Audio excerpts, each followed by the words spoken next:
Glória a Deus. Louvado seja o nome do Senhor. Queridos,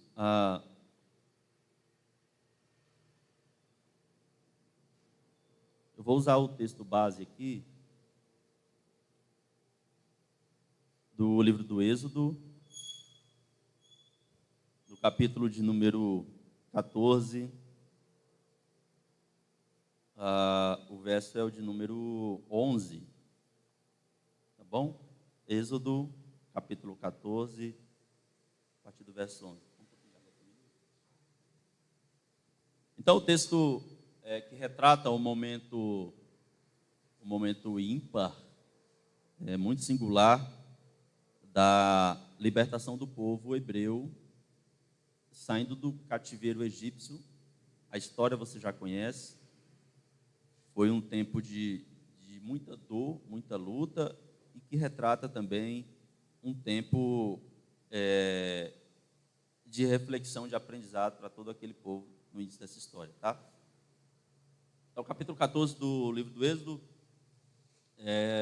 o verso de 11 a seguir, que diz assim: disseram a Moisés,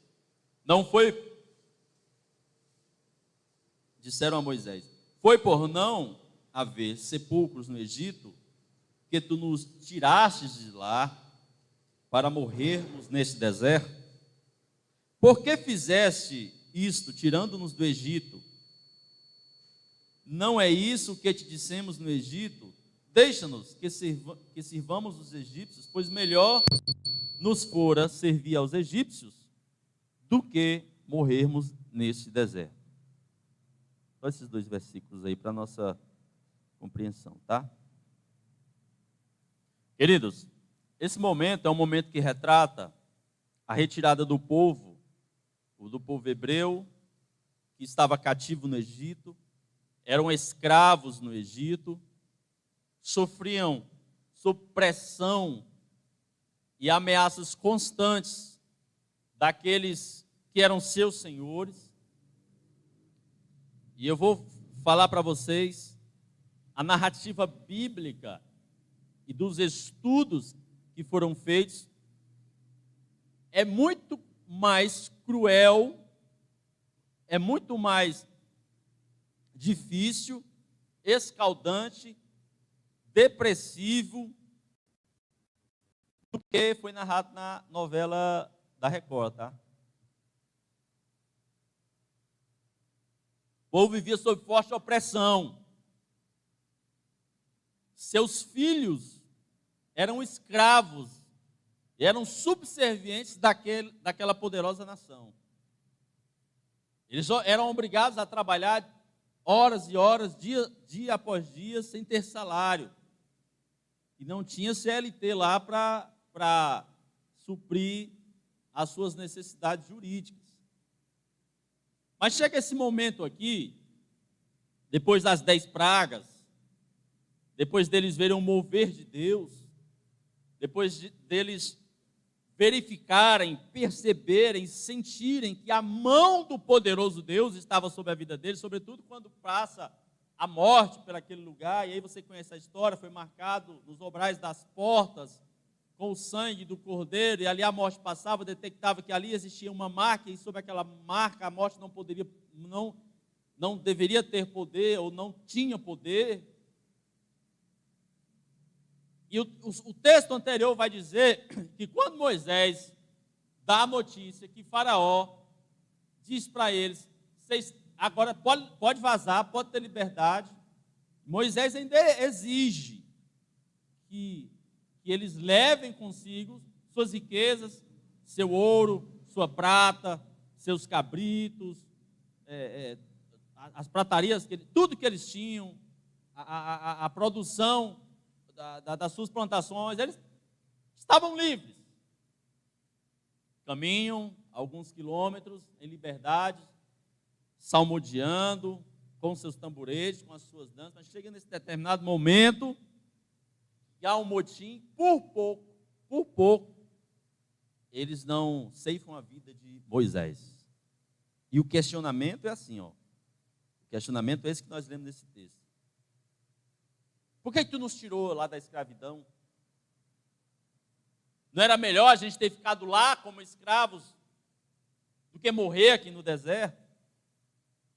É o tempo do povo em que eles agora duvidam de que Deus realmente está com eles. Eu não consigo detectar um texto que retrate, que se associe, que se vincule, que se atrele melhor ao tempo que nós estamos vivendo. Ao tempo difícil, ao tempo de indagações, a um tempo de oscilações, a um tempo de questionamentos, a um tempo de que você não dá para planejar, você não dá para criar estratégias, não dá para você criar previsões.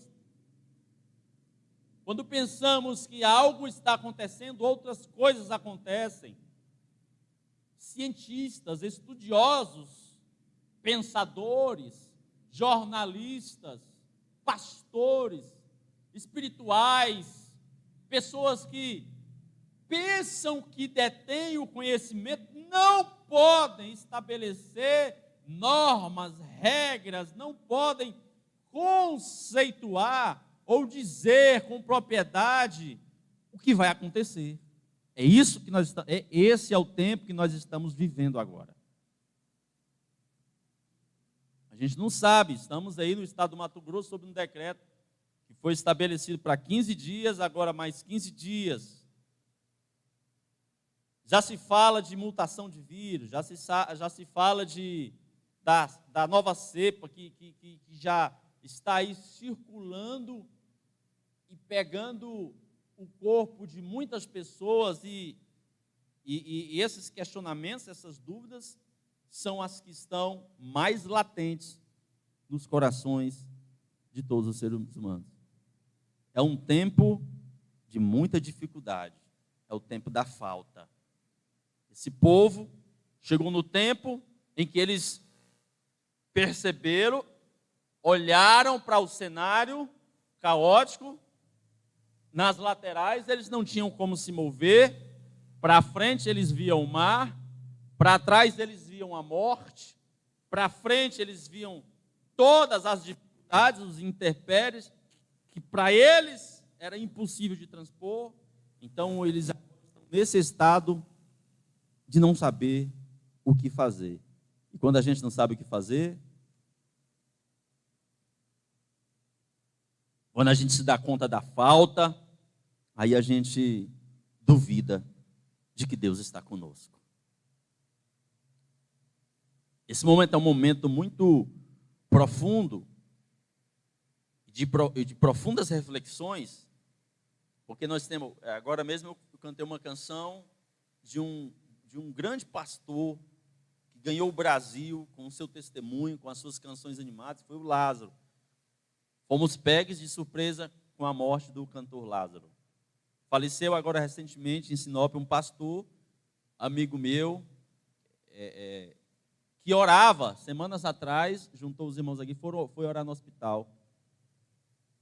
Talvez você que está me assistindo aí na internet já tenha passado por uma situação de perder um ente querido, um amigo próximo, nesse cenário que nós estamos vivendo. E a pergunta, o questionamento que fica, vamos ser sinceros nessa noite, será que Deus está conosco? Onde está Deus que não age nesse momento? Onde estão os grandes profetas que com fé oravam e eram capazes de, com o poder da sua oração, ressuscitar até mortos? Onde está aquela igreja que mesmo em detrimento de toda dor, de toda tragédia, de todo desprezo, de todo caos eminente e existente, não desistia de estar unida numa só fé, em oração? Porque quando existe a falta ela produz em nós algumas coisas. Quando nós nos damos conta desse ambiente de dificuldades, quando nós nos damos conta desse cenário caótico e trágico, o que produz em nós, o que é produzido em nós, é que Deus parece que se distanciou. Deus parece que se escondeu no seu trono e não olha mais para a humanidade. Eu vi alguns relatos de pessoas assim, mas, queridos, vamos olhar. Eu quero te convidar nessa noite a enxergar aquilo que, às vezes, por causa dessa nossa errada percepção, não conseguimos enxergar nesse cenário. E eu quero destacar com você algumas reflexões aqui, com o tema de quando chega o tempo da dor. Quando chega o tempo da dor. Eu quero destacar para mim, para você aqui nessa noite, alguns cuidados que nós devemos ter quando chega o tempo da dor. Porque quando chega o tempo da dor, nós precisamos entender duas coisas. Primeiro é que, nesse tempo de dor que nós estamos vivendo, nós estamos sendo acometidos por dois fatores. O primeiro fator é o fator externo. É o que está acontecendo de pessoas que perdem os seus empregos, da obrigatoriedade que nós temos que fazer de algumas ferramentas, de algumas estratégias e cumprir algumas normativas que são estabelecidas pelos nossos gestores. As pessoas que nessa esfera externa, por exemplo, perdem seus empregos. Nós temos visto aí todos os dias, num vídeo circulando na internet, de pessoas que perdem a possibilidade de trabalhar, de levar o seu ganha-pão para dentro dos seus lares. E isso desencadeia um processo mais difícil ainda, porque se o cara não consegue trabalhar, se ele não consegue produzir, se ele não consegue ganhar o dinheiro dele, então ele não consegue alimentar os seus filhos, pagar as suas contas. Então, nesse ambiente externo, vai acontecendo todo esse cenário de dificuldades. Esse é um primeiro ponto que a gente tem que avaliar. Também, nesse tempo de dor, tem um fator que eu considero o fator ainda mais agudo, mais prejudicial, que é o fator interno. O que é provocado fora manifesta aquilo que está dentro. Eu vi uma psicóloga, eu fui fazer uma entrevista com uma psicóloga, falar de algumas coisas, ela falou o seguinte, o que tem causado muitas tragédias emocional. Eu não sei se é o seu caso, mas ou talvez você pode conhecer alguém assim. Mas será que dá para você entender, perceber como que fica um pai de família que não consegue levar o alimento para dentro da sua casa, querido? Como fica a cabeça de um pai desse? Como que fica a cabeça de uma mãe que vê os seus filhos chorando? Como que fica a cabeça daquele que mora e tem que pagar aluguel e o cara chega lá batendo na porta assim, eu vim receber o aluguel e ele não tem como pagar o aluguel? Como que fica a cabeça daqueles que dependiam desse aluguel para sobreviver também? Como que fica a cabeça daqueles que têm as suas empresas, por exemplo? E tendo as suas empresas, tem pessoas que são dependentes dele, agora ele não pode suprir a necessidade dele e também a necessidade do outro. A cabeça do ser humano está virando em parafuso por causa desse tempo, esse tempo de dor pelo qual nós estamos passando. Então, eu quero destacar aqui alguns cuidados que a gente deve ter para que a gente não perda a nossa percepção de Deus nesse momento. O primeiro cuidado que eu quero destacar, que é um cuidado que esse povo não teve, e é um cuidado que nós devemos ter, é que nós devemos ter cuidado com a nossa visão. Cuidado com a sua visão. O povo chega diante do mar. Direita tem montanhas. À esquerda tem montanhas. Eles olham para trás, tem o exército de Faraó vindo. Risco iminente de morte. É o que eles veem. É o que eles enxergam. É a visão clara aos seus olhos. É visão de gente que agora questiona o agir de Deus. É visão, a visão que manifesta aquilo que está dentro de nós. O que está dentro de mim, o que está dentro de você, vai manifestar a visão que eu tenho do tempo de dor. E aí a gente tem que tomar muito cuidado, porque a vida, ela se torna a proporção de como nós enxergamos as coisas que estão ao nosso redor. Pastor, eu sei, falar isso é muito poético, é muito romântico, parece muito fácil. Se expressar assim, parece que traz um certo conforto, parece que é muito natural, mas na prática isso se torna muito difícil.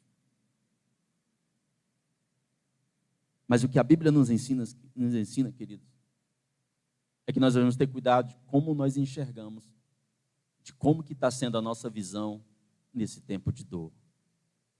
Cuidado, para que a sua visão distorcida não perceba e não entenda, e não gere no seu coração uma expectativa que tem que estar todos os dias fibrilante no nosso coração, de que mesmo em meio a esse tempo de dor, Deus continua sendo Deus. É o que o salmista viu no Salmo 121.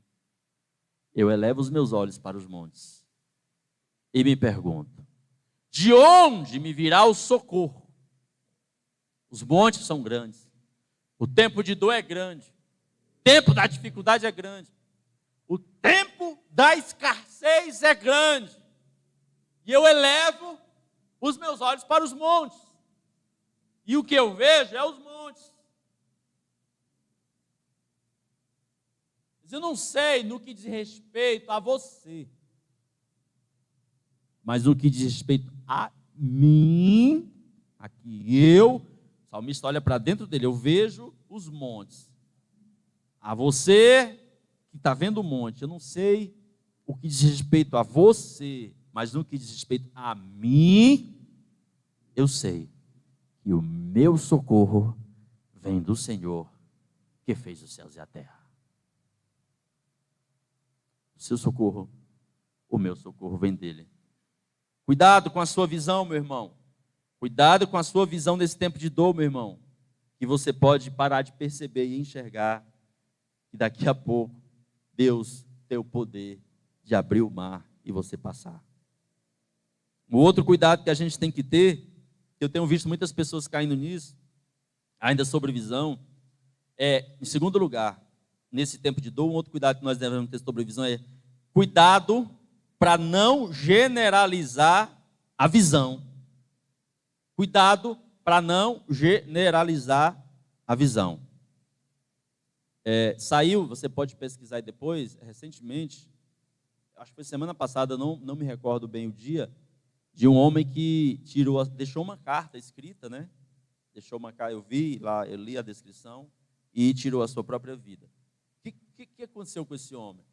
Claro, nós não podemos entrar no mérito da dor, da escassez, da falta que esse homem estava passando. Chegar num ponto desse, irmão, é um nível assim em que a pessoa entra em profundo desespero, que não encontra mais caminhos. Então, o que esse homem fez? Quando essa pessoa chega nesse ponto, ela generaliza a visão. O que é generalizar a visão? É a pessoa que, por exemplo, acabou o casamento, se divorciou, aí a pessoa diz assim,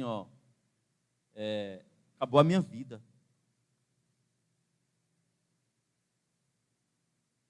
Foi acometido de um câncer, acabou a minha vida. Não dá mais para viver. Perdi o emprego, acabou a minha vida. Eu não sei mais o que fazer. Mas eu conheço pessoas, eu não estou aqui pregando a favor do divórcio e a gente não prega a separação, tá? Mas eu conheço pessoas que se separaram e entraram em profundo desespero e desânimo e ficaram em depressão, mas que depois tiveram as suas vidas restauradas e restituídas em Cristo, estavam no mundo e em Cristo tiveram a sua vida restaurada. E aquele desespero, aquela depressão, aquela angústia, aquela falta pela qual elas passaram, com o divórcio agora, o que é manifesto, o que é verbalizado nos seus lábios é que Deus me deu foi um livramento. Pessoas que perderam o emprego e para eles perdeu tudo, perdeu toda a perspectiva, pensou que a vida acabou. Deus deu a possibilidade, que foi no meu caso, aqui, estou falando pessoal, Deus me deu a possibilidade de empreender e virar dono da minha própria empresa. E por aí vai. No momento de dor, nós somos muito propensos a generalizar a nossa visão. Cuidado, crente, para você não generalizar a sua visão, a visão que você tem a respeito da igreja do Senhor Jesus. Cuidado nesse tempo de dor para você não generalizar a sua visão que você tem a respeito de Deus.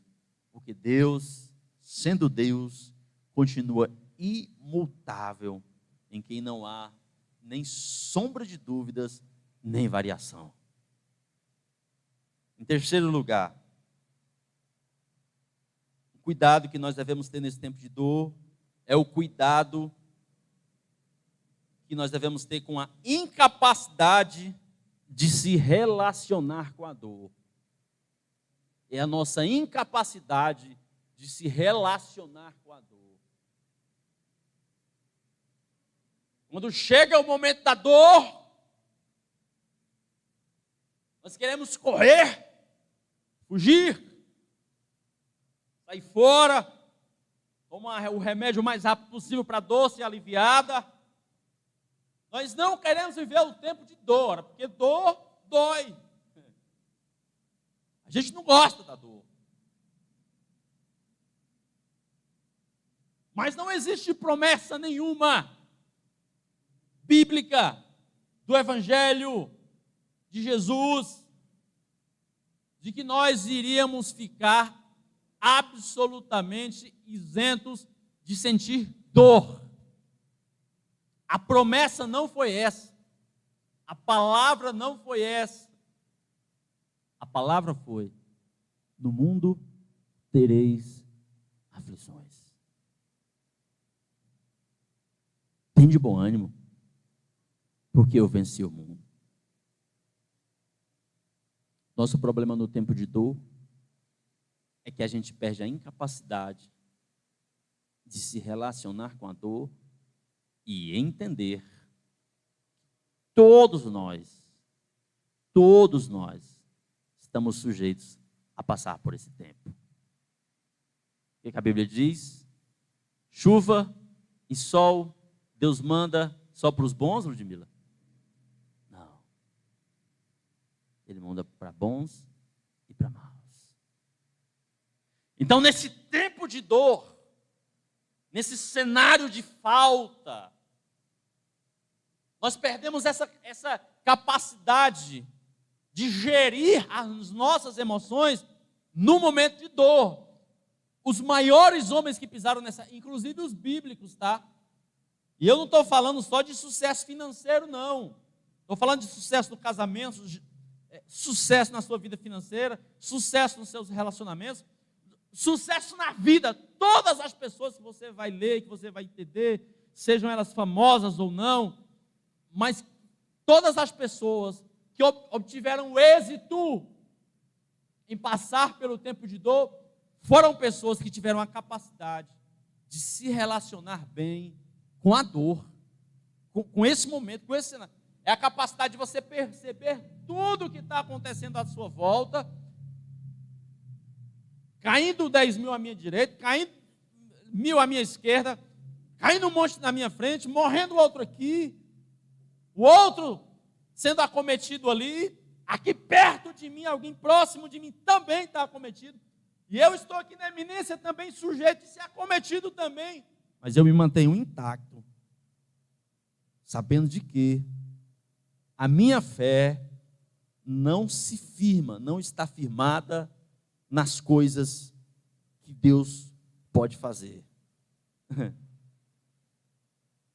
A minha fé, fundamento do que eu acredito, se estabelece no que eu sei, do que Ele já me deu, que foi a vida eterna.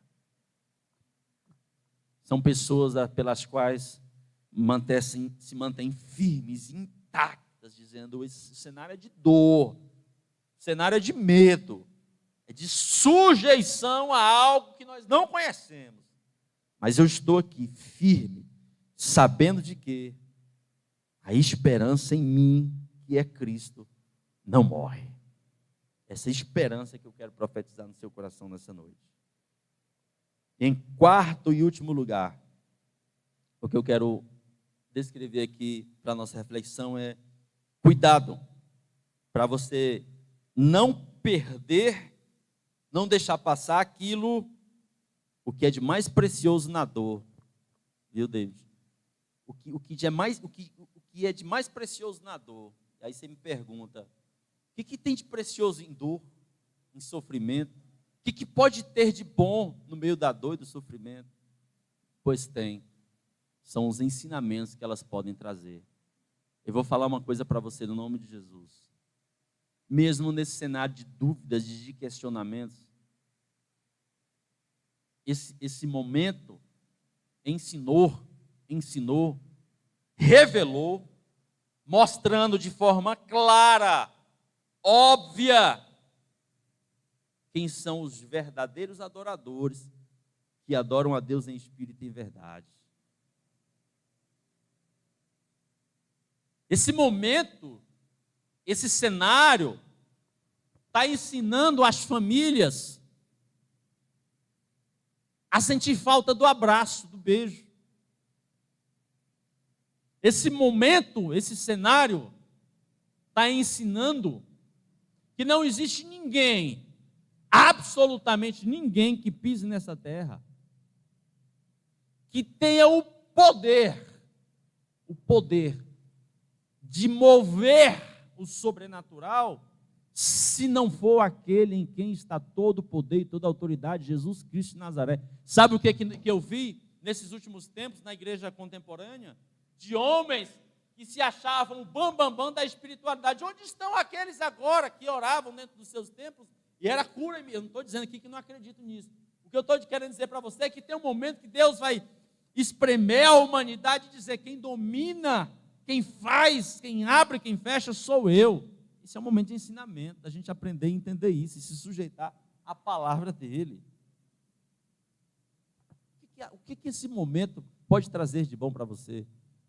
A resiliência, a capacidade de você se reinventar. Esse momento de escassez pode trazer para você inteligências e competências que você jamais pensou que poderia ter. Esse momento que você perdeu o emprego, pode ser que agora você está aí sem esperança, sem saber o que fazer. Pode ser que hoje Deus vai te dar uma visão para você fazer algo que vai transformar e vai ajudar muita gente. Esse momento de falta, de escassez, pode revelar em você talentos que estavam escondidos, os quais você vai surpreender que tinha.